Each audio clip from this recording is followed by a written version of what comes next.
I was actually thinking the same thing when you did that. I was like, all right, here we go again. We are gonna jump into the draft pretty quickly this time around, as you probably heard in your headsets. Well, what are we expecting, Owen? What are you expecting? Do you want some monkey stuff from I'm looking to see where the Ember comes into play. Right. Is it going to be banned out? Are they going to let it slip through? Will they take it again? I think yes, really. So there's going to be an Ember somewhere. Meepo banned first time, this time again. So that's the 4th game in a row now we've seen that, including the 2 that we had yesterday evening. I'm not too surprised at that. I'm curious if they're going to see a Darkseer ban or if they're just going to draft better against it. Because I'm sure NP would love to just grab it again. I mean, they're already 1 game up. Yep.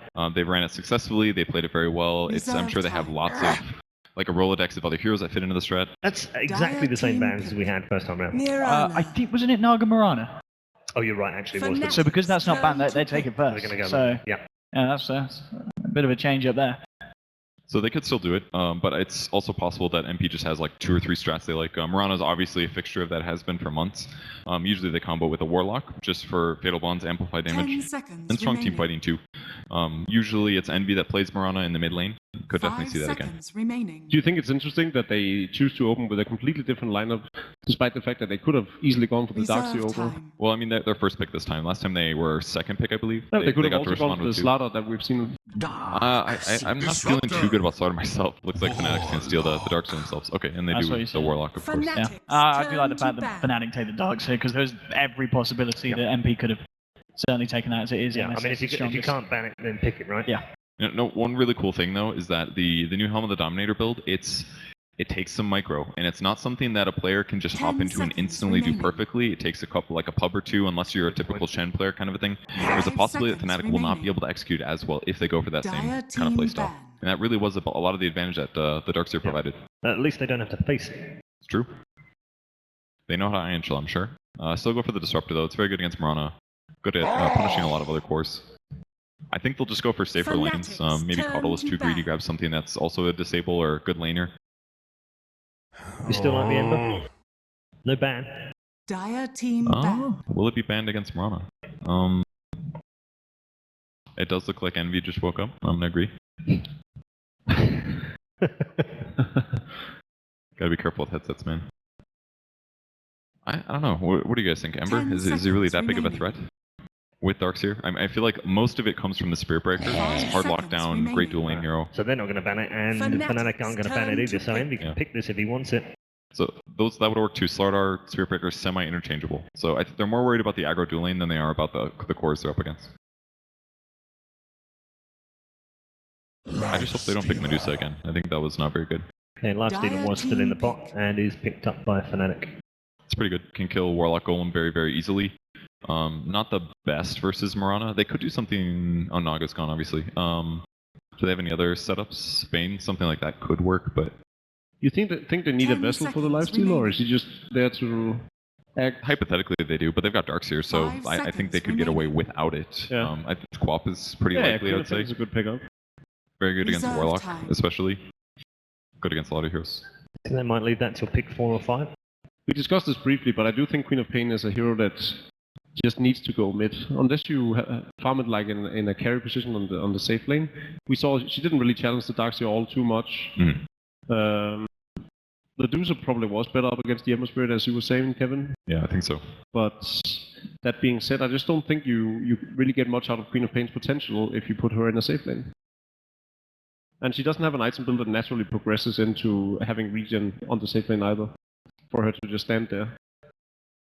I would kind of like to see some sort of setup for the Morana, so maybe it's there. Yep. Okay, that's a good way. Okay, that works. I mean, MSS, yeah. MSS Beastmaster, I mean, I think that's probably the second most played, I'd want to say. Actually, no, it's about 4th. The Riki picks huge here with Iron Shell. With that said, though, Warlock very, very good as a laning support, just because Shadow Word's pretty OP. It's got a lot of high base strength, too. That's got to be the biggest problem right now. I think that MP has to address is worrying about that Riki Darkseer dual lane. They've got solutions to Lifestealer later and other combos, but they also have to worry about. I mean, they could just put Beastmaster versus it, I guess. They could try to do an aggro tri-lane. It could work with Warlock. Great hero counter against Lifestealer versus fantastic against him. Ursa can also lane against Darkseer okay, but especially with Warlock, that dual lane could be pretty self-sufficient. So maybe they grab a roaming hero for their last pick. Or do they still need mid? No, they've got mid. Yeah, they got mid. They just It's need very the likely support. they'll go with a... What's the solution here? Can't be Treant, because they've got Iron Shell. Treatment's not in captain's mode. Oh, yeah, that's right. Yeah. Could we see SVG pickups something like a classic, like an Elder Titan? I don't think it's another Titan game. 10 seconds remaining. Birth Spirit? It's probably going to be something AoE, since they've 5 got seconds Warlock. remaining. Earth Spirit could be really good against Lifestealer, I like that. Yeah. Decent against Riki, too. Dire team But pick. something control would be nice, something set up from Rana. I mean, it could be something like a Bane, but maybe that's too single target. Yeah, Ogre would have been great for Bloodlust. 10 seconds remaining. There is a Vengeful Spirit, but I don't see it 5 really seconds fit a remaining. purpose here. Oh, okay, NP's on Dire, I didn't realize that. They flipped Reserve the time. overlay here. Okay, I like that. That's very good in Fnatic's the turn to lane, pick. basically. Undyne's fantastic early game. His perks are pretty good right now. Can keep allies alive. Good teamfight disruption. You think we'll see an aggressive try then? I mean, they could probably just beat Darkseer too. Well, I guess they don't have good disable. That's the 10 biggest seconds worry. remaining. But they've got Warlock and Undyne for heals. So there's huge potential for outplay 5 this game. seconds remaining. And just like Tombstone versus Lifesteal, like there's so many melee heroes on Fnatic, they're gonna have a lot of trouble killing Tomb. Reserve time. And even if they like get up close in melee range with Lifesteal or Rage, they can still get roared, or Ursa can jump on him and try to kill him. I mean, the Mirana isn't really very synergistic with NP right now, but I don't think it's a big deal. They just need to keep their cores alive. Okay. Okay. Changes. First one on the main stage is the Tinker. We're getting something new almost every game. How do you like the draft, Jacob? We've talked about comfort zones a lot, and I think this is down NP's alley. And considering how Fnatic played game one, I've lost, sort of like I lost my hope in Virtus Pro. I've sort of lost hope in Fnatic as well. Well, you're such a bringer of joy Yeah. to the team. I think NP is going to take I think there's some sort of curse going on. Anyway, we'll discuss that and we'll head over to the commentary box. Capitalist, the game is all yours, sir. Thank you, Paul. That's right, we're heading into Fnatic and NP game number 2. We are going to have things a little bit switched around, Blitz. NP this time, they're going to have very much the early game aggressive lineup that has a timer on them because they're facing up against a later game Tinker, but Fnatic are not without playmakers of their own. Lifestealer, very clearly a big tempo controller from that safe lane position. He's able to rotate in, and they do have a vehicle, maybe not the most traditional one. They didn't get a sword or anything like that, but they do have the Riki, which means they are excellent at being able to pick off the NP heroes. Yeah, we saw that a lot at the Manila Major, Mhm. the Riki plus Lifestealer combination that was really popular. And I am looking at this build. Yeah. Triple mango Eternal Envy. That is 3 HP regen a second against a Tinker. Is this purely because Tinker and Laser and miss percentage? Is this some sort of weird thing to... I think so. He has to spam Starstorm in order to get CS? I see Envy laughing, so it's just like, maybe he's just like, this is the build, guys. He has 43 base damage though. That is That is so garbage. that is really low. I mean, Muerta is naturally just one of the lowest attack damage heroes. That was always the problem with her as a core, is that her attack damage was always so low to start, but... Alright, he's even putting them into your backpack, making them even more useless. It is going to be an AUI Ursa that's going to be going mid, I 30 believe. Okay. seconds to go. But that makes But then why do we have the... Because I was thinking, okay, at least you can do a lot of Starstorms when you're lasered. Now, I guess it's now so- why? I think it's just even better against the Darkseer just because he can't really bully you out of lane. You have a lot of HP regen. Okay. But I mean, it's still curious. I'm really down to see how it works more than anything. I'm only laughing because it looks ridiculous. I've never seen that before.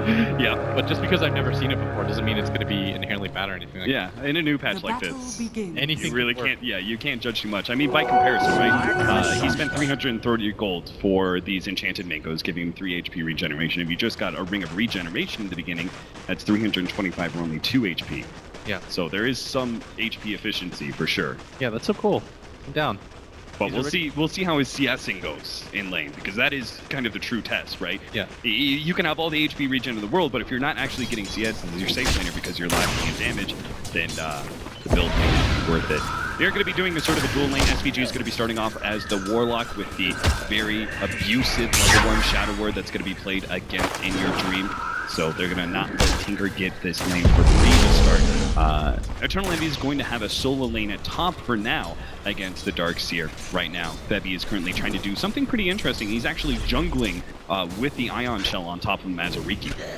Yeah, that is pretty odd. I think he just realizes, he was hoping that it'd be the Ursa so he could harass, but I think when they see Eternal Envy up here, they're going to realize that there's not a whole lot that they can do at this lane. You're not going to kill a Muerta. She's got leap ready.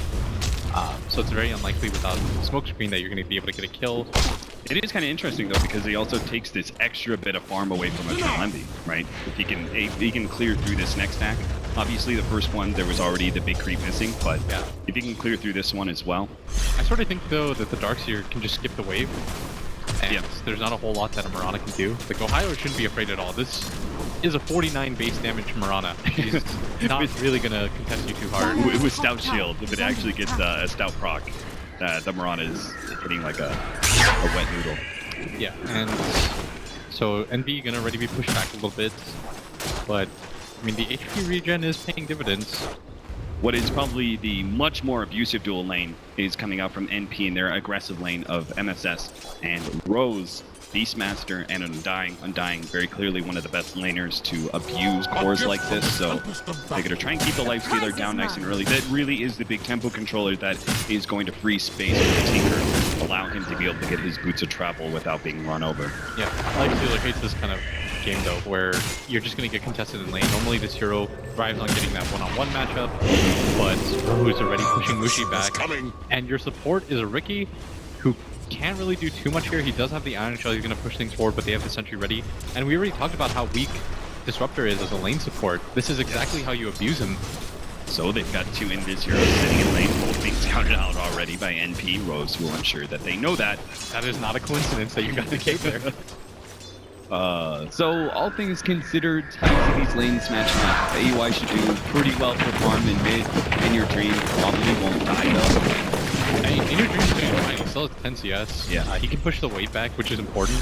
But as I say that, at mid, he's getting quite low. If AUI just chases this down, he could just get first blood. One more hit will do it. He makes sure he gets the clap. They do manage to get a small fairy fire, but that's not going to be enough. The kick damage from SVG will secure himself the first blood. So while we were talking about how mid could go even, it very quickly goes the way of NP. So it means that the only real lane that's winning for Fnatic right now is this top lane for Ohio, where, as you said, he just kind of skipping the creep wave and forcing Muerta to do all these last hits underneath tower. Yeah, NV though, even with that paltry amount of attack damage, now has a base boost, but before that point, still did a very good job of CSing. Yeah, he really didn't miss much, and it doesn't look like he had to like spam out Starstorms a whole bunch. He's still rocking those 3 mangoes. Yeah, Nemesis at bottom. Continuing to just farm up, doing just fine with Beastmaster, 12 CS to his name already is. Now that Riki picks mid, they've got sentries, and it just feels like NP has been prepared for the laning phase at every turn. Yeah, this is like the picture-perfect way to be able to counter a Riki, right? Very strong lanes where the Riki is not able to have an impact. You have 2 hit. In Your Dream, he already wasted that laser. They're going to be able to chase him down easily. He more tries hits. to juke his way through the trees. It's just not going to happen. Baby throws out the cloud, but it's a little bit too late. Maybe he can get the counter kill though.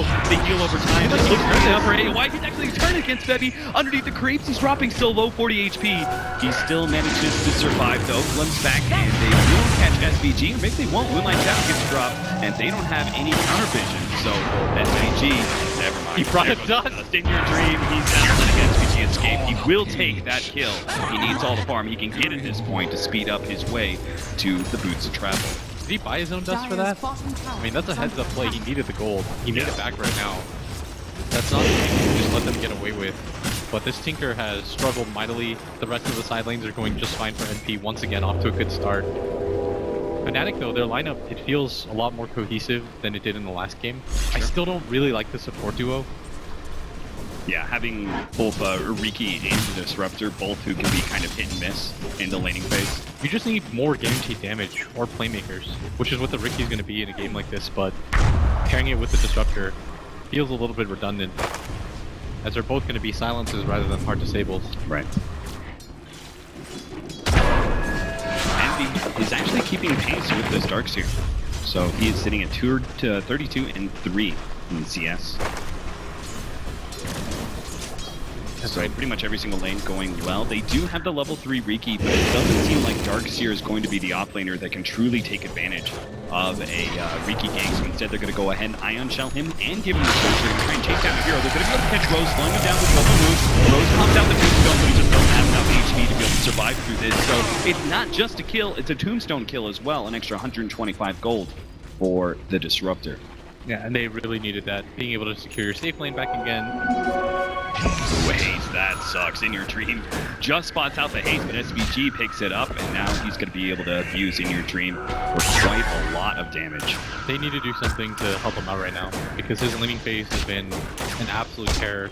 But they don't have those kind of really strong ganking supports, right? Like the Riki can do some things, but it's the Disruptor who really can't follow up that much. I feel like what they should do right now is the Disruptor and the Riki should at least just go to kill the Warlock when he makes aggressive moves like that. Okay. Because the Warlock's going to play very aggressive, thinking it's going to be straight up 2-on-2. And you've got to punish that, at the very least, as Ohio. Again, in the last game we saw how crazy he was able to go off. Doesn't look like he's going to go for the Helmet Bomb build in his game, though.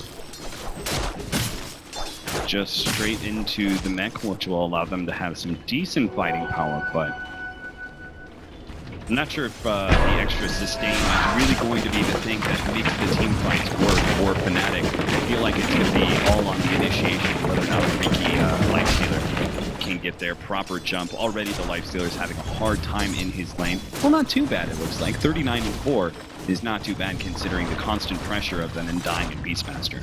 Yeah, he's been doing a really good job. They can't really kill him is a big thing, so he doesn't feel too afraid. It's more just a nuisance than anything, and it's allowing MSS to get more or less uncontested farm, which is the bigger problem here.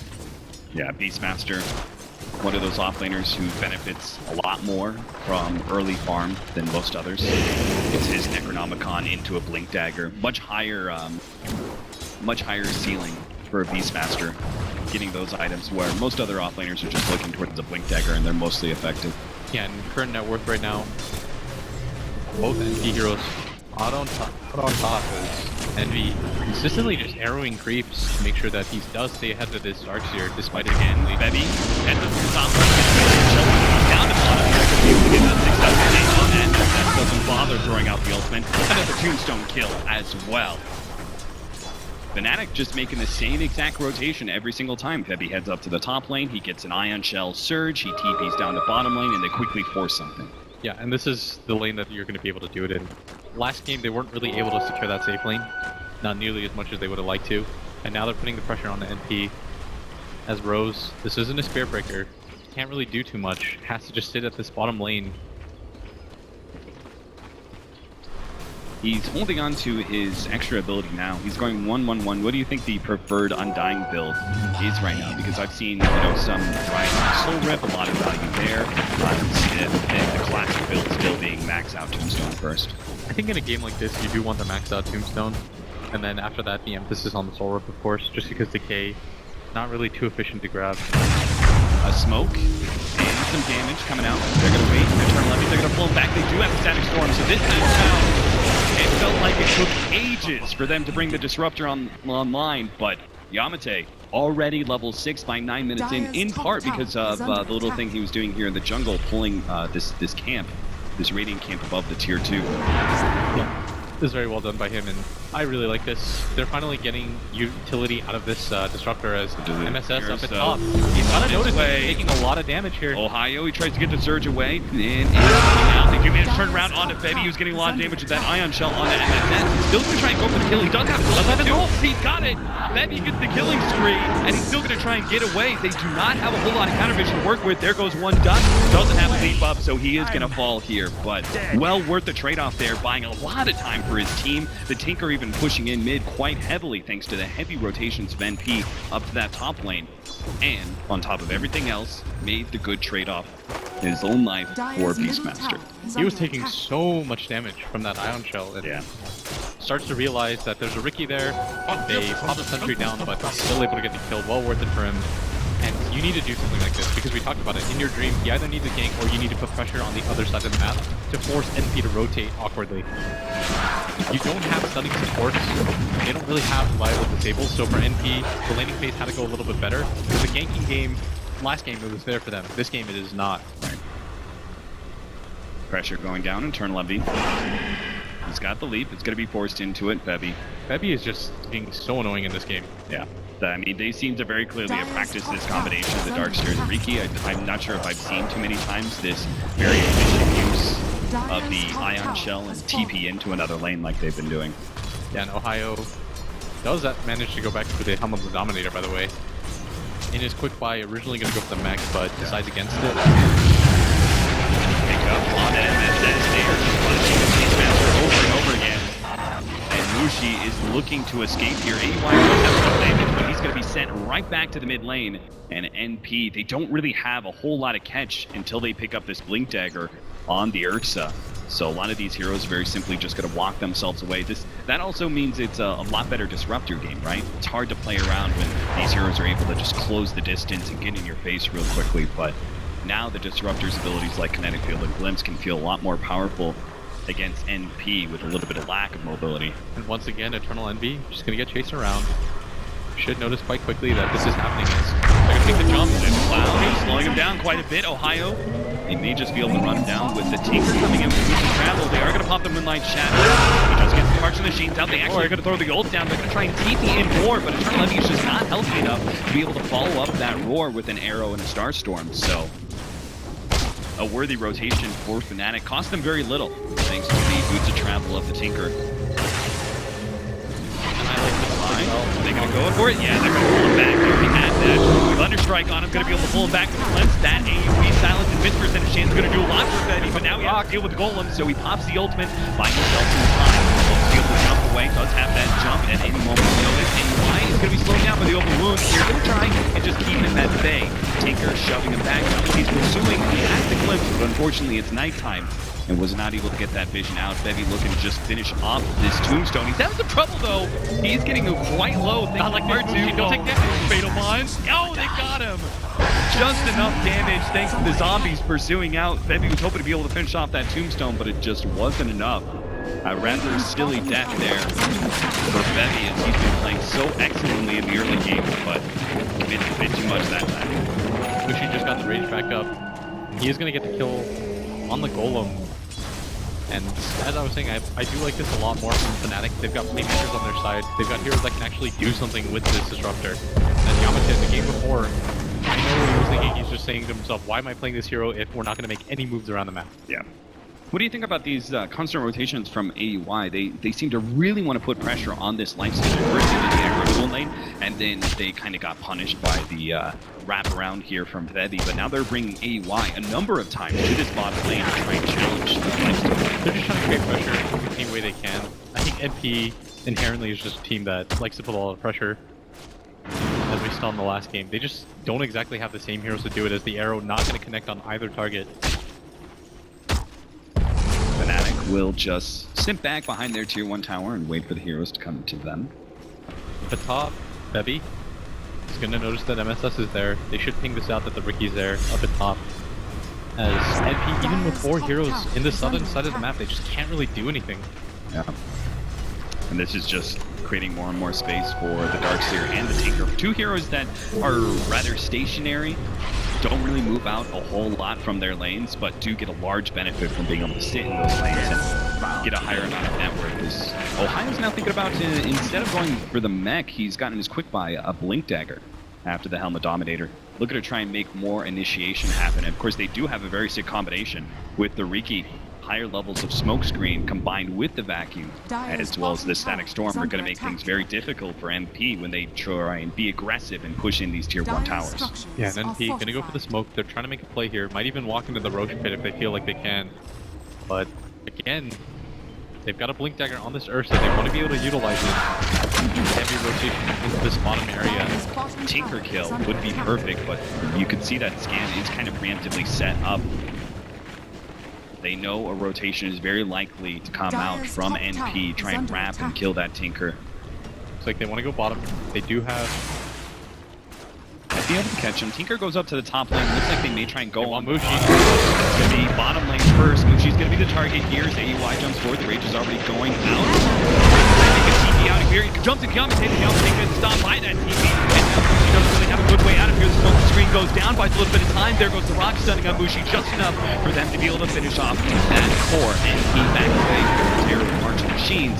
Not able to pressure the objective, it seems, despite getting 2 very solid kills. Yeah, Disruptor just isn't a backpedaling hero. You want this hero always to be your setup. In a situation like that, he's never going to get a good ultimate off. Very good rotation from NP. They're going to transition this into a tower push. And their lineup is still very strong. We know how strong their Warlock plus Verana combo is. Ohio tanks an arrow. He's just been trying to take all this time to actually chip away at that tier 2 tower. Darkseer, not necessarily known for his physical damage, but he's trying to make it work anyway, even using Helmet Dominator to get that extra creep in for the pushing power. Yeah. Only thing is he hasn't grabbed the Centaur. MSS was obsessed with that in that last game. Yeah. Didn't bother grabbing any other creep throughout the duration. He's got a Blink Dagger, and your highest net worth hero, you do want to see him put in some work. Yeah, so now he can, with that Blink Dagger, before it's like Darkseer doesn't really feel like a very active hero, but with this Blink Dagger pickup, he can actually challenge NP, in particular with this Disruptor. We're going to see a combination that we really didn't see much from Fnatic in Game 1. Some sort of Blink setup stun into a nice AoE silence. Kind of worked. Very smartly being laid down behind the tier 1 tower by SVG, knowing that a lot of Invisors like to be able to scout out behind tier 1 to be able to get some vision of rotations. They're still going to lose their tier 2 at top lane, so Darkseer, he's definitely done his job.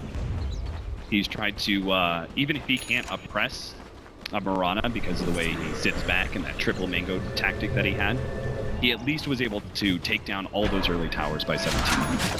Yes, and this is exactly what you want at your Darkseer. Tormentor just pushing in the lane. Envy does have an arrow available though, but that is a really fast creep. Yeah. Look at that Satyr go. He's actually even going to pull in the next creep wave. He's still got 2 more shockwaves to be able to work with. This is the real space creation hero. It is indeed. Let me bring down. Now finally, he's already going to get popped. They pulled AUI back into the Fnatic company. Quickly gets out and runs his way the opposite. That's one kill. He's trapped inside the trees. Does find In Your Dream, but he's already out. And now AUI is stuck inside the trees against some illusion of his own, really. AUI speeding along is going to be able to catch Ohio next as NP actually managed to make that team fight work for them. Despite the early loss of their Undying, a big team fight support, they still managed to burrow through all of that thanks to AUI's actually taking it on the Ursa. That's very well done by AUI. Barreling forward, no fear. You gotta show your team that you're not afraid. And if you push forward like that, they're always gonna respond. And Mushi! Ooh. Gets a bit greedy trying to farm up those neutrals. AUI almost claims a big kill in the carry and tempo controller of Fnatic. And he's about to really come online too. He's got the armlet. We gave the full Desolator out from him on top of Febby, then NP are just naturally going to have to group up so much because of the easy pick-off power of that duo. Would like to see Mushi hop into Febby though, and continue to create some plays. I feel like the problem in the last game that they heavily suffered from was they just weren't active enough on the map and they were too content to farm and let NP crash into them. Well, in a game like this, you have to have some counter aggression. You've got the heroes for it. AUI trying to catch up the early kill on Yamate, but is unable to claim it before the glimpse sends him back. How do you tell though? Because it's I think, a kind of a fine line as a lifestealer in how to choose when you actually gank and when you continue to farm. Because you don't want to sit inside some support for too long, and you want to make sure you still progress in your actual farm, but you also want to be able to put some pressure. Just want quick hits. Smoke screen goes out, they're going to try and stall up. Not letting him get out the enrage. The static farm is holding the Fnatic field misses. They pull back into it. blast it, and Bevy will manage to get that kill. That's one down from NP already, plus the tier 1 tower. Not much for NP to actually rotate to, so these supports gotta get the hell out of here. Rose trying to back himself away, fortunately cuts the corner just as Bevy is about to make his jump forward on the Blink Strike. These other two heroes rather active, especially the bottom, but are choosing not to engage in these fights that Fnatic are forcing on NP. Instead, they're just taking the advantage of the side lane pushes. Yeah, it's very hard for NP to set up just because if the Riki scouts you out, then you wasted a lot of time. And in a game like this, it is largely dependent on who gets the jump first. And it's so much easier for Riki with a lifestealer inside of him to get the jump off every single time. And you've got so much good follow-up with the Disruptor ulti and the Tinker just kind of spamming from behind. If you start the fight off, then in your dream get the free time. So do you think in these situations, it's just very smart of NP that, okay, we've been jumped, don't even try. Like, once the initiation has already happened, if we're not in position to be able to counter it instantly, then, you know, let's just focus on split pushing and getting what we can out of the map. Yeah, they are going to pop the smoke, though. Mushi would be a very good kill for them. Absolutely, but it looks like instead of focus on Roshan. Oh, they're going to get caught out here. They've been scanned. Yeah. They have Lifestealer backs up a little bit, thinking maybe the gank would be coming his way, but they can actually stop this. There is a Muerta, but Disrupt way too late. Disrupt way too far away. Static is on cooldown as well. That's probably something that if you were thinking about, knowing how important that ultimate was to be able to control NP if it's on cooldown. Unlikely Fnatic can contest a quick Roshan like that. Yes, that's in your dreams. Gonna pick up the bottom wave. And hop in once again. Taxi service from Bevy. He's gonna look for a pickoff, but I do like this move, even with the Aegis available to NP. You want to try to get aggressive on the targets that are going to split up and farm. Oftentimes when a team has an Aegis, they're a little bit too wanton about things. Open wounds, that's going to be a perfect combination against Eternal Envy. He's locked in underneath the silence and will quickly go down. Fnatic have found that kill. Will they do in return? Here comes AUI, stands up against Mushi. Look at a body block as best he can with Bevy, but he just can't quite do it. Smoke screen, open wounds, slowing down AUI. Now they'll get the surge away. Mushi will make a successful escape. NP unable to get any return flag. Yeah, that's exactly what we're talking about. If you have an Aegis, oftentimes what ends up happening is the threat alone is meant to hold teams back and you're able to farm out a little bit more, but they did the correct thing there. They knew that NP would split up. They went for the aggressive play, and this is a much different look for Fnatic than they had. In the last game, it felt like they were very content to just slowly get whittled away. In a game like this, they're making aggressive playmaking maneuvers. They seem to have made the adjustments to put on a really good fight against NP in this game too. Every single one of these aggressive maneuvers has the side benefit of also granting Tinker space. These heroes show themselves after the Miranda dies, and your dream feels positively comfortable. It's just aggressively push out this bottom lane. I think the time right now is now for NP. They've got the Warlock going along. You've got an Aegis on this Ursa. This would be big. Bevy here to kill Bevy, who has the inside, so he already pops out, but gets caught. And it says goes in and locks down with the ultimate. There's a drop of bullets as well. Look for the trooper. Nice back, he can get away here. It's not quite enough. They can't keep the heroes inside the kinetic field. It looks like NP can keep marching forward. Speaking of March, MSS only dies to the March. He managed to keep just a sliver of HP. Wrapping around though, Ace line, pressing for more. Blinks forward, goes for Yamate, looks to rip him apart just before the glimpse. Sends him back, 3 down. NP have found their timing to take control of this game against Fnatic. And Fnatic got a little bit too cheeky there. They should have realized that NP, after that one initial maneuver up the top, was going to be prepared for that Riki. And it pays off for them as they're going to claim this mid tower. You could see NP feels very they are just going for more kills, you know, immediately turning towards that tier 1 and taking it as quick as they can. The problem is these side lanes are always being pushed in by the Tinker, so they're going to have to make these sort of trade-offs where they smoke up, make some sort of aggressive maneuver, get it, turn it into a fast objective, but then naturally always have to back up to deal with their side lanes. I would really like to see Fnatic start to utilize their Disruptor again. Their most successful moments was using that static storm, and you've got opportunities for it. You can just use the smoke.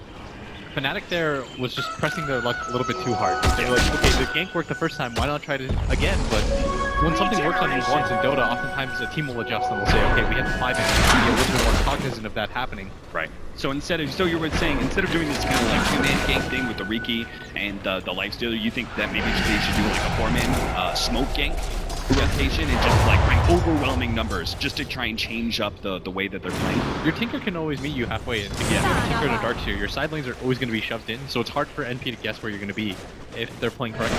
They can even bring that on the top lane, right? So Tinker has easy access to being directly in the fight. Yeah, and Yamate gonna set up some ward vision here, and NP gonna move in, reclaim their own jungle. Very good move from them. Clear out any sort of danger as Ohio looking for that Shiva's guard next, and he's very close to it. This is the benefit of him farming so long. That's going to give him a lot more kiting power against that Ursa. Yes, that's exactly what you want to do against heroes like Ursa. As MSS does have that book 3, he's gonna go for that Blink Dagger next, just so he can be able to catch the It is a very easy kill for him. Oh, well, I mean, you just nailed it. Right on the money, Blitz. Go for 4. They're going to go for the 4-man smoke, leading, of course, with the Riki and the Lifestealer combination. Yeah, you know that it's not going to work again, the same tactic, so you might as well up the aggression a little bit. They're going to have the Tinker pushing out bottom, perhaps. Maybe hoping that NP will make a rotation looking to catch that Tinker. And Fnatic will be in a position to be able to take the first strike. But NP seem hesitant to move down to that bottom side of that. NP, don't go up this cliff. He's going up the cliff. Could be touched down. And the magic set through the combination gets 2. They'll take hold, and NP has no real response maybe to do. He's going to jump forward fearlessly, go for Mushi, but now he's going to be caught with the laser, and he really just doesn't have any ability. Tight round goes for Yamate. Looks like he'll be able to get that 1 kill. MSS, he's focusing on Mushi, almost got off the roar, but he doesn't get it. The smoke screen stops him, and Mushi turns around and claims his capture flag. That's going to be 4 down from NP. Only Rose, the Undying, is going to be up. And Fnatic, very clearly a successful smoke gank by them, got the initiation they needed, and all of a sudden that team with Tinker that normally wouldn't be pushing high ground this early is able to do so. And nobody really wants to commit to Meepo right now. Like the time cleared up. Is it going to be enough to heal him up, or is it? He's looking for the second try for Mushi. He finally plays that kill. He bought a couple of seconds, but it still does not seem to be enough. NP has some long down timers still, as the tier 3 tower is going to be falling here. And Fnatic, not wanting to be too greedy, but he'll just claim that 1 bounty and back themselves up. They are in a very comfortable position. No need to try and push for too much. Yeah, whatever happened in between the games, this looks like a new look Fnatic where they are making the smart maneuvers. They're not just farming and sitting back. That's what we criticized them for very heavily in the last game. Yep. But in this game, they're making all the aggressive maneuvers right now. They're finally getting Ohio involved in fights. And the combination of the Disruptor and the Darkseers has just been absolutely sick for them. Oh, look at that. Blink Dagger now. So they're going to have Blink, Vacuum, Static Storm between just that duo. They also have the Blink Strike in defensive combination with Benny and Mushi, the Riki and Lifestealer. They actually have so much initiation against NP. And NP, we're already kind of talking about, their initiation was pretty lacking until they had the Blink Dagger here, so still hasn't really been enough for them to keep control of the game. Yep. Now they have the Blink Dagger and the Beastmaster, but it's hard to see how those 2 single targets are going to be able to outdo Fnatic's AoE jump. And right now is a big time for NP. They are about to get the BKB onto the Ursa. They've got the Blink Dagger now on this Beastmaster. They're not going to get a lot bigger than this. You could maybe wait for a BKB on NP for Eternal Envy, but I feel like that's a little bit too late. Once you grab the BKB on the Ursa, I think that's the time. Yeah, because this stretched Aghanim Scepter from the Tinker is just going to play havoc to your heroes, so you desperately need that magic immunity from your primary damage dealer. Yeah, if In Your Dream plays this game properly, it's very difficult for him to die from this moment on. And even if you catch Tinker once or twice, you're not really able to do anything against it with the lineup that NP has, unless their Beastmaster is able to save that Necro Book. And right now, NP just kind of waiting, trying to grab the BKB on the Ursa before they make any sort of maneuvers. And during this time period, Fnatic just shoving in all the lanes, playing very aggressively. Yeah, the lovely part of having a hero like Tinker, right? His movement around the map allows them to be able to stay grouped up as 4 while still keeping these lanes relatively pushed. This Tinker has definitely become a huge problem, and I'm not sure, maybe I missed it, but I felt like NP never really tried to go for the, let's go for that smoke gank on Tinker and try and, shut him. It seemed like they were more focused on dealing with the Lifestealer and the early game focus of Fnatic rather than this impending doom that is Tinker late game. It's just hard because it's not easy to catch In Your Dream. He did play very defensively, and meanwhile at the top lane, Ohio was constantly shoving in the lane waves, so it's hard for NP to make maneuvers. Especially if Fnatic are waiting behind that Tinker, it's very easy to transition that into a straight 4v5 fight. Yeah. MSS is looking to pick up the gem. It seems necessary at this point. Fnatic, all they have to do is play a vision game and kind of pick and choose their engagements at the right times, because they always have better map control thanks to the Tinker, and they potentially have better initiation. So they can just read these movements. They'll have a fairly easy game. MSS makes that read and decides they need to be able to take away this vision of Fnatic and make the game a little bit more chaotic. Yeah, NP, they do have the BKB. Smoke is ready as well as Warlock in his backpack, but they might just want to wait for NB's BKB at this point. But instead, they're grouped up. They are going to make a play. Nope. Just kind of gather together, making sure that they're not going to run into a 5-on-5 fight. Jen also being picked up by Yamato. And this Blink Dagger Disruptor is going to be so rough to play around. It's not just the initiation, right, but it's also the fact that he can catch you with these glimpses when you try and push out waves. So NP, it feels like they just almost always have to 5-man, just due to that natural pickoff that Fnatic. Yeah, it's the threat just, that's enough. Yeah, that's why you don't see Riki on the map. It's a very intelligent decision by him, where he's not really showing, making sure that him and Riki never really pushing out the waves. It's always going to be the Darkseer or the Tinker. Yeah. As a result, his GPM is going to be a little bit lower than it could actually be. But at the same time, he's just been farming out Ancients, doing a very good job of being disciplined, which is something I feel like Fnatic heavily lacked in the last game. And once again, looks like they want to make a maneuver. They're together as 4 right now.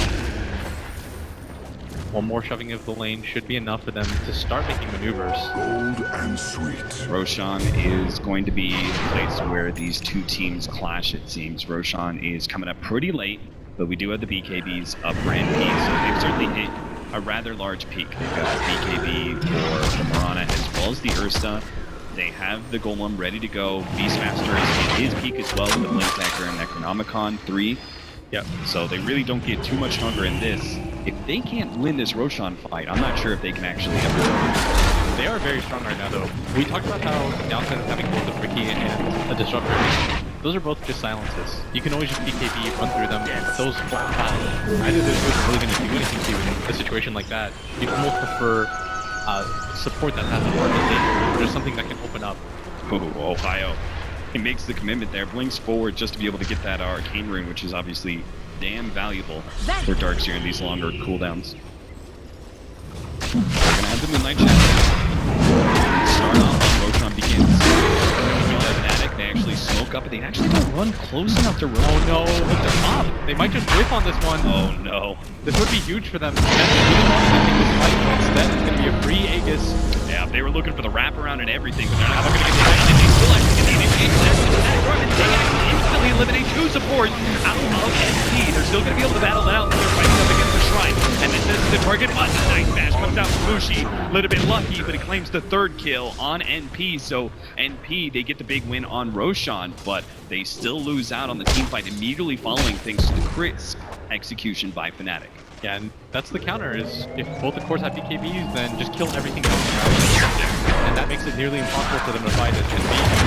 Up at top, in your dream, not gonna get hit by that arrow. NP gonna give you force back. Tower mid gonna go down. Ohio pushing forward, but doesn't really look like they want to try attempting the high ground. So if you're NP though, right, you cannot look at that last team fight and be discouraged. You kind of still have to be aggressive. You've got the Aegis in your hands, you've still got those BKBs. Even if the last fight was pretty disastrous, you still need to just go out there and force something against Fnatic.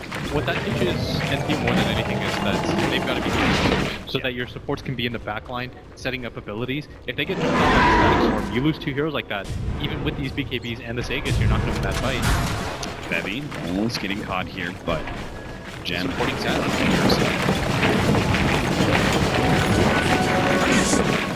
Speaking of Gem, they actually lost it, didn't they? Yes. That's rough. They're just continuing to farm out inside the base right now. They've got 1 already. No need for 2. Both teams heavily rely on the gem.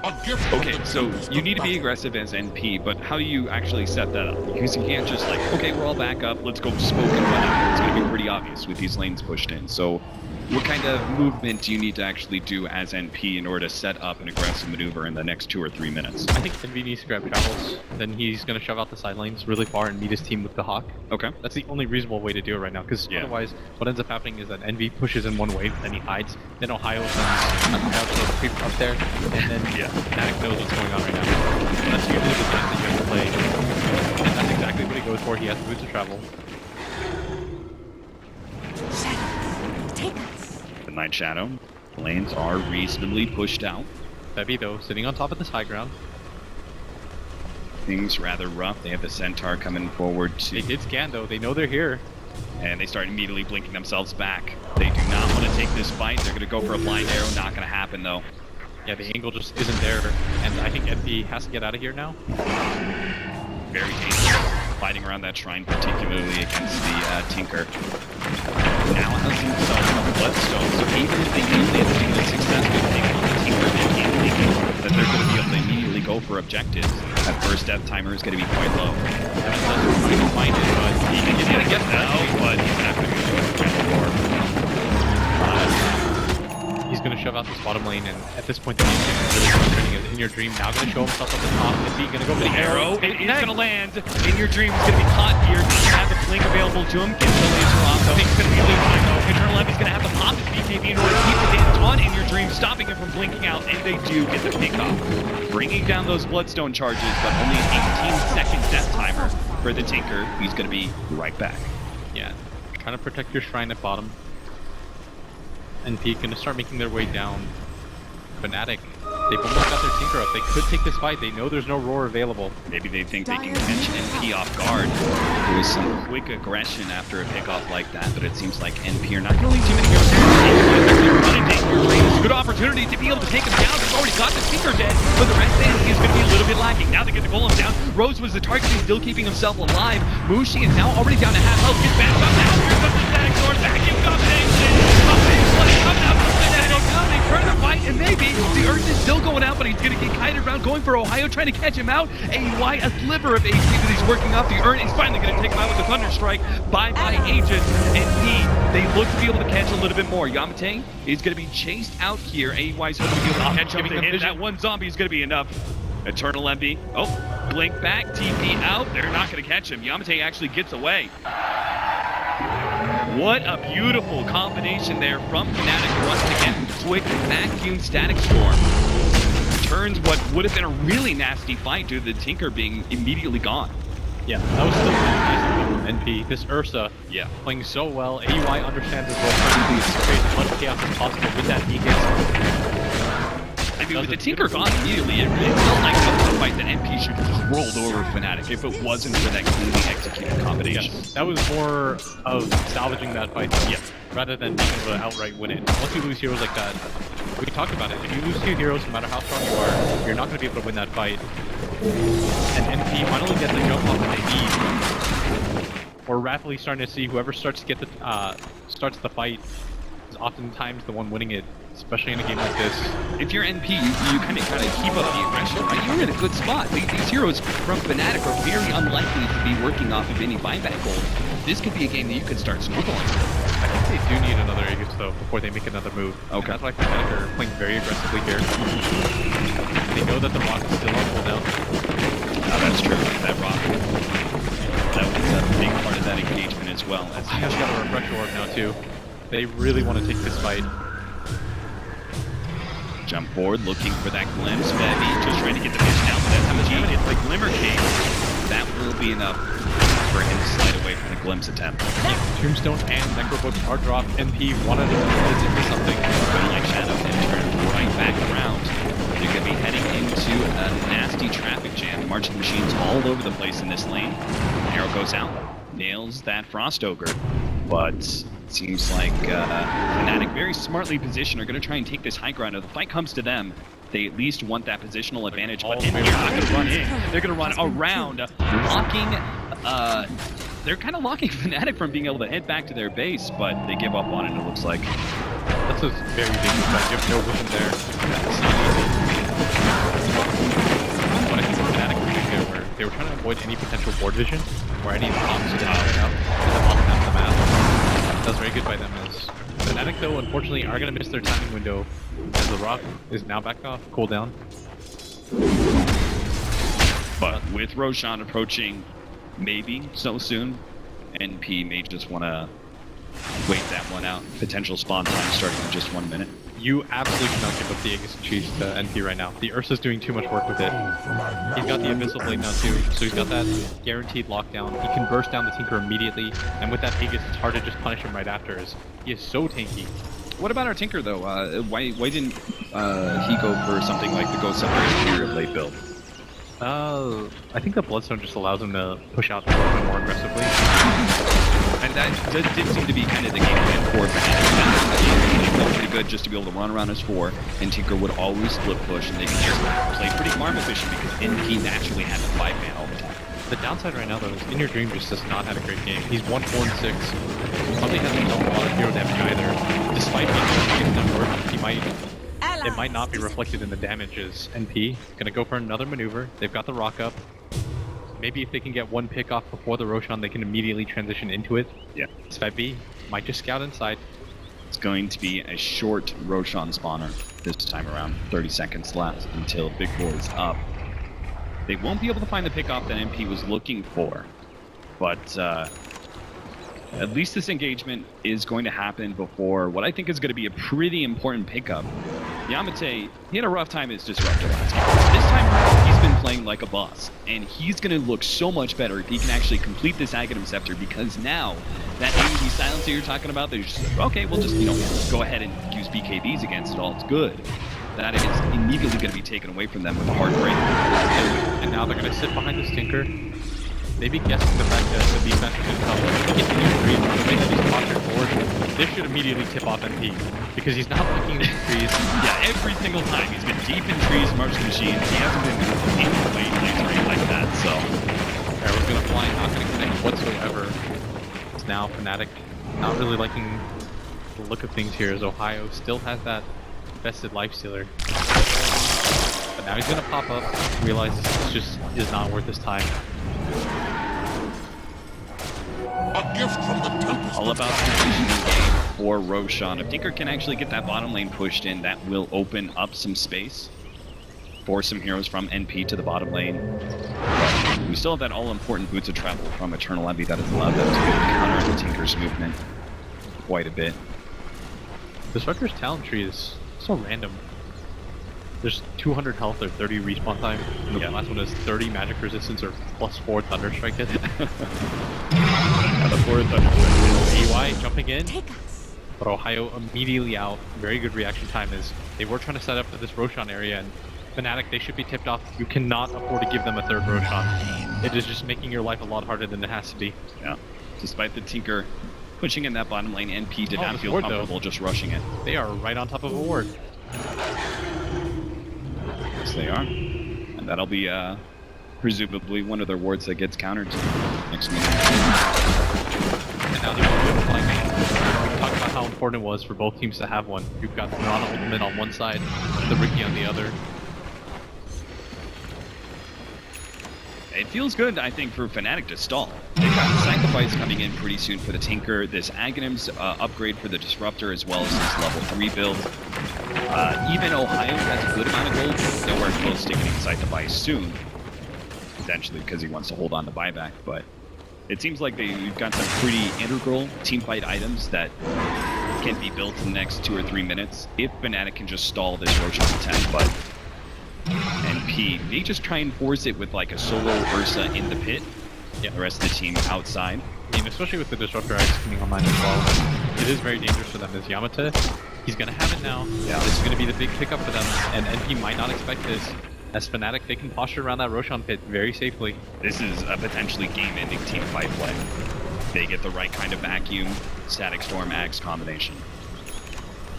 I'm hoping for it. I'd like your boys to go horse. 18 to 16.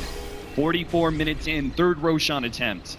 This is determined whether or not NP is going to get closed out in this game 2 and forced to go into a game 3 if they have the shot and making the comeback against the Tinker in the late game. He now has the Hex available to him, very farmed. NP, the big item for me is still going to be that Disruptor ultimate. with that Agamemnon Scepter. So many of these heroes have no buyback here. They've got the high ground though. Wrap around the high ground, so he's in there. Rose is immediately going to pop out the Tombstone. The initiation is a bit of a whip. They already have Ursa trying to challenge heroes on the side. They're going to pop out now, but that is not initiation they wanted. Mushi's immediately going to be worked up as well as they're going to jump up. So far away now. So far down. They're actually going to be losing Mushi in a second here, and they're going to look forward. That's going to be Ursa cleaning up the extra kill. He turns and collects Mushi's death as well. That moves 3 down from Fnatic, and they cannot bear to lose this Tinker. He does not have buyback, so NP cleanly taking 3 and can now try and force a buyback if they want to, pushing through the mid lane and going for the tier 2. That was way too much hesitation shown by Fnatic. They weren't really sure what angle they were going to take. Yeah. The Darkseer comes in, but the Disruptor is so far down the top, AUI just pinpoint isolates him. They now know that the Disruptor has the Agamemnon Scepter, and now they're going to grab the 3rd Roshan of the game. Aegis and Cheese, you said AY earlier. He is fully maxed out at this point with that 6 slot being taken by the Aegis. He's got Missiles, later BKB. He rips heroes apart, but again, the initiation is going to be the most key part here. Fnatic actually get the right kind of jump, not just with the Axe, but even now the Sight of Mice. Ursa can find himself well controlled and unable to do much, even with 2 lives. Yeah. I still feel like, I mean, with the Aegis, if you oh, nice play. They're going to be able to pop that link and immediately get the Sight of Mice into Eternal Envy. Half a second though, with all he needs to get out the BKB. Actually turns around, trying to go for Ohio here. Will manage to dodge that arrow, and Ohio is going to fall in by Eternal Envy. Very nicely played. Envy with the nose here. Yeah, he absolutely turned around. He's like, all right, Tinker's already kind of blown his load. He's going to have to back up. I'll just take the free kill on Ohio. Yeah, that was very sloppy. Now they're starting to show some signs cracking as NP doing a very good job around the map, and that is a gift. It's not often that you just see straight up 1v1 fights like that where the hero is going to go down immediately. Yeah. Envy now has a Mjolnir, does do a hefty amount of damage, and Fnatic are just being beaten back now. Do you think that extra lane push is that important? Do you think the static charge is pretty strong? Why this Mjolnir over, say, the MKB? I think it's both. The MKB is okay, but with this Maelstrom, you can push out the lane so quickly. It's a very good deal for Ron as well, who does lack the attack speed. It's kind of a very good in-between item is now MP going to take out that tier 1 tower top and most likely keep going. I mean, Fnatic, they once held a 15,000 gold lead, but that is all being taken away. As now even Bevy potentially going to be caught. They get a step forward, pops his ultimate, he does have the blink up, so he should be able to get away. But NP, all those towers up, they were up for so long because of the split pushing power of the Tinker, never allowing NP to be offensive, never really controlling this game. But it's going to pay big dividends now as they collect all those tower bounties and rack up what could be a pretty decent net worth lead after this is all said and done. Yeah, and the biggest thing about giving up that Aegis is it resets everything for Fnatic. They're afraid to take these fights, so they pretty much just have to wait out the 5 minutes. And it allows NP to just continue to get aggressive on the map as they're finally knocking down some towers against the Tinker. His lane gonna get shoved in. Bevy not spotted there. He's gonna blink his way up.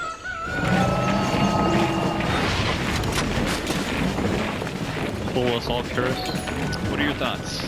Level 25 is being held by AUI. Oh, okay, there it goes. He goes for the 14 stats over the 10 Fury Swipes damage. Feels like he's got enough damage. Yeah, this is a 3100 HP Ursa. Even if you take him down the first time, it's going to cost you so much. We talked about how Fnatic doesn't really have that lockdown. Imagine you drop your Disruptor ultimate off of him. Then you'd have to blow everything. You'd have to waste the rage of the Lifestealer, and you've got to do it all over again. It's very hard for them to lock him down a second time. So what is the game plan for Fnatic in these team fights? Is it just go for the supporting cast like we talked about earlier with the vacuum static storm combination and just try and kite the Ursa as best as possible? Yes, it is absolutely imperative that they blow the Warlock before anything. Blows matters a lot less, but in a game like this, the counter initiation that SVG can provide and the Fatal Bonds, that's a significant amount of damage. A Lincoln's for AUI has been built. He'll swap that in after his Aegis goes down from his backpack. So that'll make things a lot harder for Fnatic when it comes to kiting that hero. And man, this is going to be if they lose this game, it'll be a heartbreaking one. Just because of the type of lead that they had, they were playing so aggressively, and now it feels like they're a little bit lost. Yeah, the performance by Fnatic in the first 20 minutes of this game. Game 2 and Game 1, they were like night and day. But now Fnatic do seem to be stalling and trying to set up for this initiation, which is just continuing line. We said that if you're not the overlord to go. Looks like they may just have to give up this tier 2 smoke screen to stall them out with the harassment of the heat-seeking missiles, bringing the line a little bit lower.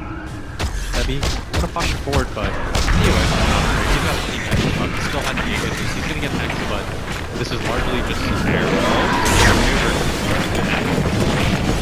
They are gonna try and chase away some of these Fnatic players that were sitting outside. That initiation, they finally do get the tier 2. And that'll start opening things up.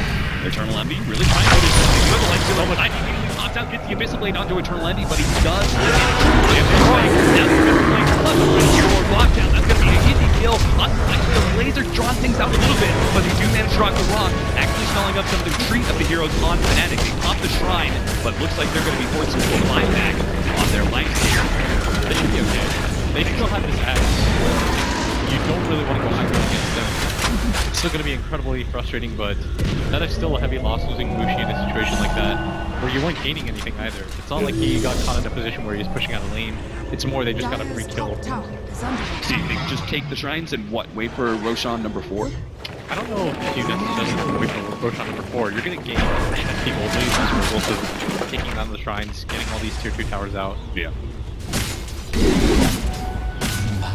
They're in a much better spot. If they were winning fights 15k behind, imagine them getting that kind of lead back. Yeah. How much of it do you think is execution problems? Because we really haven't seen that combination from Fnatic. Of course, NP has been playing around it a little bit more, but Fnatic seems to be struggling to find the right kind of initiations here. It just felt like they got a little bit flustered once or twice in a row.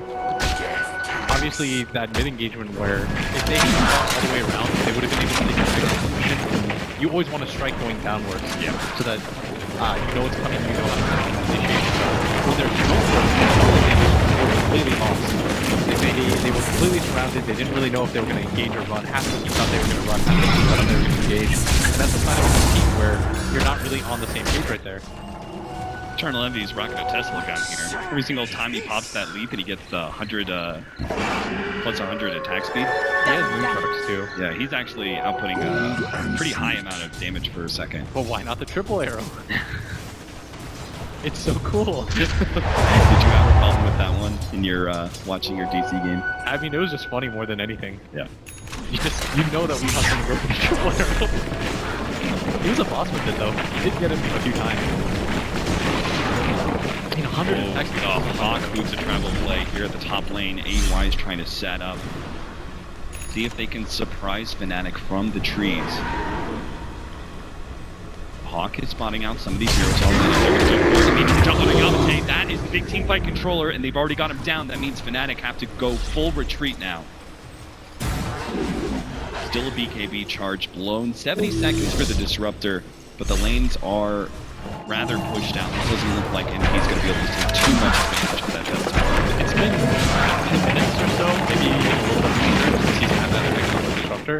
And we talked about the downside of this hero. If you can't set up fights, it feels so underwhelming because you just get pushed on and your kit is not good at surviving. Like you glimpse people back, but you're already dead in that time.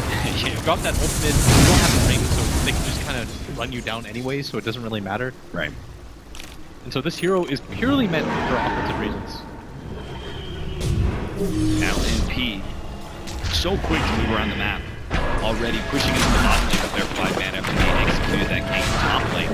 Yeah, gonna fire off the arrow. Not nearly long enough because they're gonna clear out this jungle and they're just utilizing the time very well. They understand that they no longer need the Aegis to be able to just straight up clean up fights. Fnatic are getting more and more crouched inside their base. And that's gonna make this next Aegis fight even more. So if the initiation is everything, maybe Ohio's next item is pretty important. He's still working on that scythe device, but he is actually pretty close to it. Can you disregard buyback?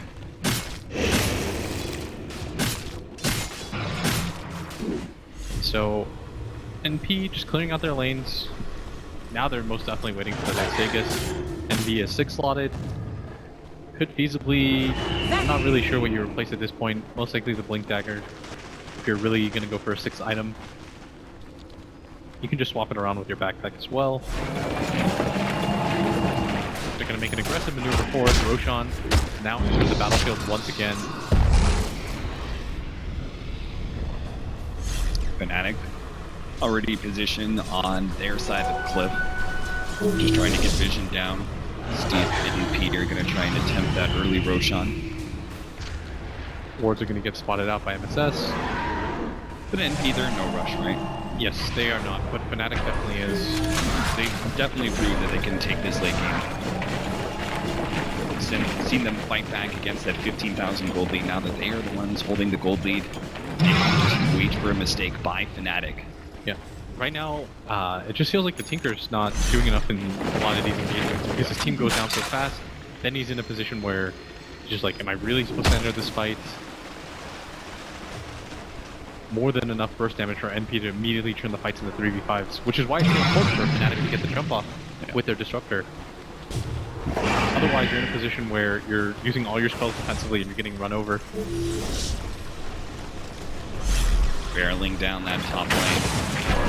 This will help them get better control of that shot area. Yeah, keeping Fnatic off that cliff area, right? If they know that that top lane is pushed in, they feel pretty comfortable about this, but Fnatic has to deal with this mid lane, where they might even this Roshan, assuming that it's more important. That is exactly what they're going to do. Yeah, they can go ahead and trade them. But you're actually not going to lose any tier 3.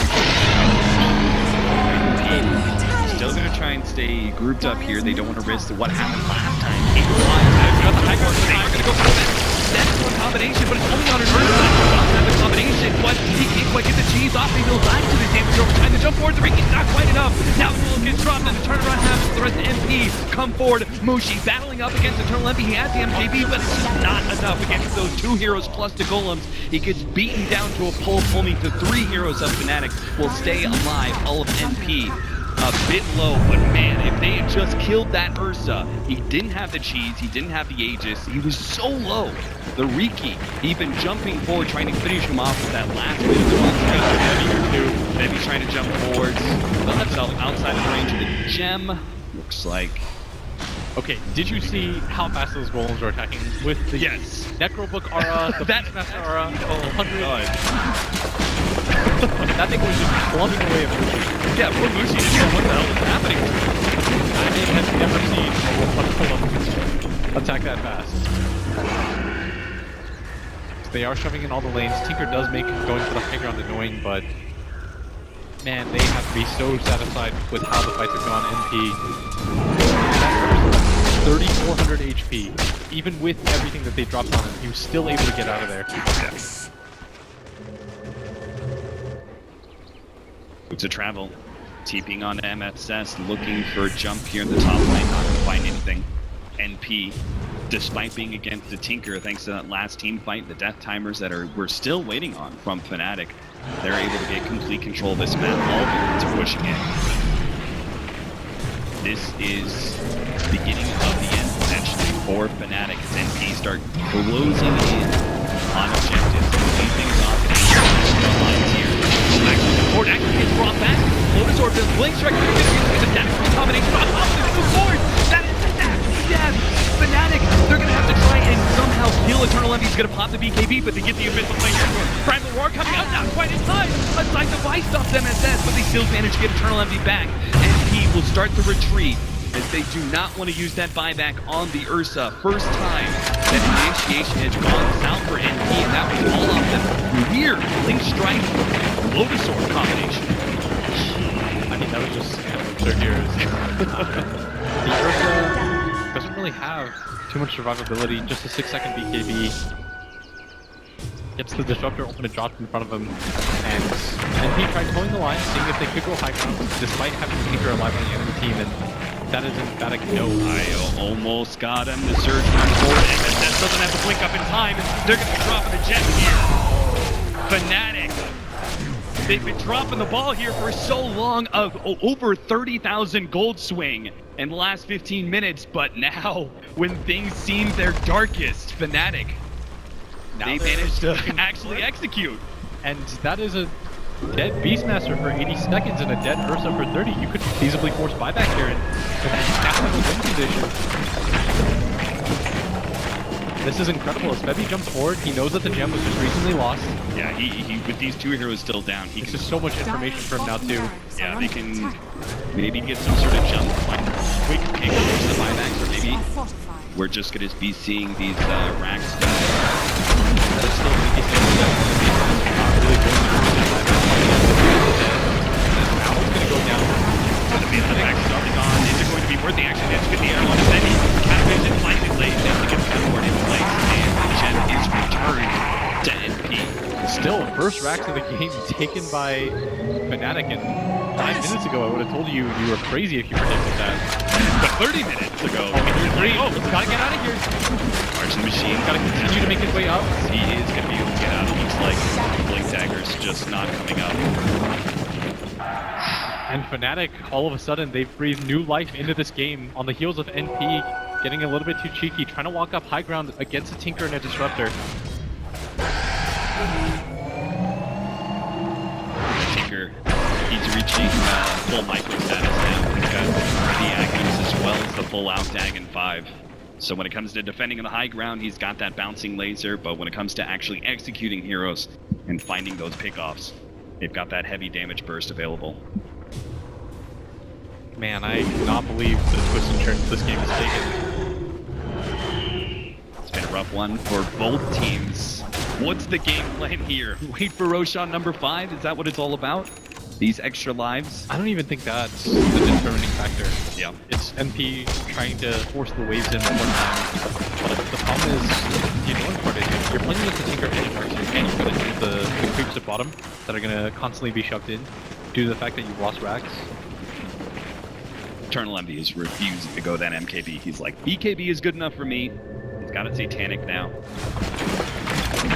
Oh, SS, he's in the position to try and catch this Tinker, but he's just not quite gonna get there. They're trying to lay these traps out, but In Your Dream is just one step ahead of them, it seems. Yeah, he's done a very good job of playing this survival game now, which is exactly what you want out of the Tinker.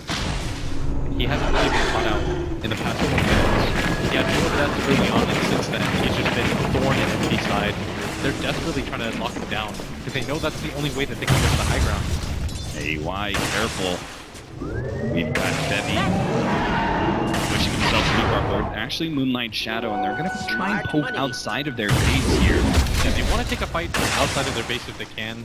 Going high ground has always been a problem against a Tinker, but maybe if you can catch them outside of their base, you can make a quick maneuver, start pushing down the lanes. Instead, everything's just going to reset as Fnatic are now the ones that have taken over the map. Things have just completely been mirrored in this game. Tinker is not even needed for this bottom lane most of the time, thanks to that full lane being taken with super creeps. We'll keep that constant pressure in. They already had a hard time keeping these lanes pushed out. They did okay with Boots Travels, but it's looking very grim. Looks like our next choice from the Ursa is going to be going for that later game Orchid into the out here blitz. Bloodthorn. Bloodthorn thing. I got you, dude. That would be an excellent pickup against this Tinker. He doesn't have BKB. Yes. Doesn't have even the Ghost Scepter to be able to defend himself against the jump. So Still, he sits so far behind all the engagements that I think it matters a little bit less, but Bloodthorn as a late game item is absolutely dangerous. that huge damage increase. We've seen plenty of people forsake NKB for the Bloodthorn just because of its damage. Once again, lanes are just going to be shoved in by this Tinker. This is generally what you expect in a Tinker game, and it is even more annoying because this bottom lane is not something that they can just push out a little bit. The creeps will always force it back in because they're stronger. NP, in a tactical game where they're just trying not to get picked off, Fnatic, getting that map control back. Is there any other game plan here for Fnatic than just pushing in the waves and waiting for some sort of positional error that allows the Riki Lifestealer to be able to get a kill, or can they actually start getting a bit of chip damage? I mean, they're just looking for opportunities to grab one or two heroes, and NP, there's no way that they're going to stand for this. Nobody likes just being shoved into the base and bullied. And as a result, especially with Roshan coming up too in the next 35 seconds. yes, as, again, this bottom lane is so miserable for them. If Fnatic know that nobody's defending this bottom area, this is their danger sign. I think they should just immediately start getting out. They might even suspect a Roshan play as NP playing the long con has gone all the way around the map. The smoke is about to wear out. They're gonna get the high ground too. They might predict that Fnatic think they're gonna go for the Roshan. Yeah, with this gem already set up by the Undying, they can actually heavy coming in. Walk up This here. is gonna be so bad. Ford just managed to get off the ultimate. That's gonna be able to BKB buy him pop some too. time for the information. He pops the Ford down and blinks himself away, and there is no jump from. Oh no! It's all gonna go wrong now. Gotta get out of here now. Ohio, he starts streaming himself forward. They do manage to get the pop out of here. Both his first target, and he ends up getting dropped in your dream. He's looking for more. Eternal Envy's heading to the north side. They start making their way back to the base, and it looks like Fnatic will manage to get that Aegis, but if NP had just found some sort of initiation onto that Riki as he started coming up the cliff, they could have taken 2 hero kills there. Bebby just playing out of his mind. He's so fast with that. Yeah. Able to scout out information. It forced NP to scatter. The BKB was wasted at the Ursa, and that was going to beat a fast retreat. And for the first time in this game, Fnatic going to get a Roshan of their own. This is going to be huge for them. This may actually open up. Have you ever seen in a pro game a refresher? No. Actually, I have. Because that's what we're talking about right now. I saw a replay of it once. Myself casting it? No. I mean, we're in a position again. Yamate he had 6 farm, and then he ended up being useless. It can quickly go back to that. So Fnatic has to be disciplined. This is the name of the game here. NP, they lost focus for a quick second. Now they're in a position where Fnatic can start making their way up as Mushi has his Aegis available to him. If NP are all holed up inside their base, right, and they're stopping these waves before they get to the tower. Mushi just still charges forward, pops a rage, gets that damage onto that tower. He's gonna wait some time, but the rage is about to wear up, and that's just NP makes the jump forward, they get the stun, and there goes Aegis. A nice clean initiation by Invoker, costing them very little. Waiting for Yamate right now, slowed down, he has a rage coming up, and it looks like they think that rage is going to be enough. They don't need to make the initiation. They will manage to make an escape, but they lost that Aegis. And that was kind of the clean jump onto the tier 3 tower. That Aegis, that extra life is what allowed him to be able to potentially push into high ground. Now Fnatic are going to have to play a whole lot more scared when they go for that push. I think they should just go for it again. They know that the Beastmaster doesn't have a refresher. They've got enough of a window where they can start hitting it again, and that's exactly what they're going to go for right now. They've got only 20 seconds to work with until that Primal Roar is up. The Abyssal Blade is already back up for AUI. Yeah, they're just going to go back. Although Yamate, he does have that double ulti. Maybe the fake back. They're going to smoke, and then I think they're going to wrap through bottom. Yes. See if they can get some sort of weird surprise initiation on NP. MSS actually just out a bit too far. He's going to be caught here. Abyssal Blade locked down. An easy kill. BKB running himself away. Maybe not so easy to turn around and play for under Mushi. And Mushi jump forward. A nice little step trying to hide around AUI during this BKB timer. They get Mushi to safety. And Yamate, they have a hard time. They're going to lock their shrines here just to make sure they're still ready to fight. Yamate, he makes a jump forward, actually failing to get the glimpse there. If the Lincoln Spear managed to lock that one, they're going to be able to catch Yamate. Lock him down. He's lost. Now Pepe's going to drop as well. He's full stream forward, looking for extra kills. Ohio's going to be targeted here. Eternal Envy, if he can hit this arrow, it'll be a big extra kill, and he locks it down. What is going on is Fnatic, they finally beat their way back into this game. Yamate, who was patient almost to a fault, and then blinks in aggressively, gets caught out, unable to cast either ultimate. We talked about when he first got the Aghanim Scepter, he wasn't able to do anything with it, and now he's in a position where he has the Refresher Orb, doesn't have buyback, and he might have just cost his team dearly here. One buyback already being used by the Darkseer. But NP, they're going to try and force Look how fast he'll be. Fnatic knows golems. They're going insane. They're going to be able to line them They're up. massive, but that's a level 25 Warlock. Yeah. Fortunately, the golems are about to be dropped here. 5 seconds. Mushi's going to here. Train's about to wear off. There goes the Abyssal Blade. Land to get the combo done. There goes the Primal Roar. And Mushi is down. The match is very little to get the wall out. But Fnatic, they just don't really get a grasp on anything. Eternal Envy, maybe he's the target, but they don't actually manage to lock him down. NP, they got what they wanted out of that. They did not get a Rax, but they got something much more important. For the next 5 minutes, this Lifestealer, he's going to have to play very careful with no buyback. That is infinitely more important than a range or a melee Rax that's 70 minutes into the game. Fnatic not happy with that trade whatsoever, as NP once again they're ahead in this game. So you've got 6 minutes to work with until this buyback is up. How do you play this as NP? Because you've got some wiggle room, right? You can go ahead and play a little bit of farm if you want, you know, X and Y item. Or do you think you just go again? I mean, they've got buyback on everybody. They could just make an aggressive maneuver forward. If they catch any of the cores on the side of Fnatic without a buyback, that could just mean the game. The supports are in a similar position as Yamata, not even close to a buyback. And I mean, we've talked about how useful this Aghanim Scepter Disruptor is, and we just haven't seen it this entire game. Yeah. They desperately need him to start landing that Static Storm. He's got 2 different opportunities for it. He's being way too patient with them, though. In that initial engagement when they went on Mushi, I feel like there was an opening right there, but almost waiting for a perfect situation. Yeah. And that's just never going to work. NP, they've played 70 minutes against this Disruptor Static Storm. They've learned to adjust their positioning accordingly. Yes, they've done such a good job of that so far. As In Your Dream now has a Necro book, really playing the micro game, shoving out all the lanes at once. Yeah, now we can finally get some chip damage onto these buildings without relying on a hero. Yes, and be on the front lines. Fnatic, they're still playing, they're posturing a lot. They know that their Lifestealer doesn't have this buyback, but maybe if the Disruptor can get a good angle. They're relying on him quite heavily right now. He's been the component missing in these team fights for Fnatic. They desperately need that lockdown through the BKBs. Man, they have so much gold on NP. They just get a little bit more. They're going to be able to commit to some of these big items that they have sitting in their quick buy. We've got an Abyssal Blade that once we get, so we can have further lockdown against the Lifestealer. 7,000 gold on Eternal Envy, so he's pretty close to picking up a new item and having buyback still. They're going to bring Shadow, run themselves out. Febby, quick to retreat here. His plays are so important because he's holding this valuable Lifestealer without buyback. They're going to get it up. They've already caught Rose. NP, a brief excursion outside their base does cost them a support life. Not a terribly important hero, but every little bit helps at this point. The Beastmaster going to get jumped on, immediately loses half his health. Shrine's going to be popped in response. For NP though, it is just an Undying that went down. They're not too concerned about that, as they are just going to be put in a neutral position.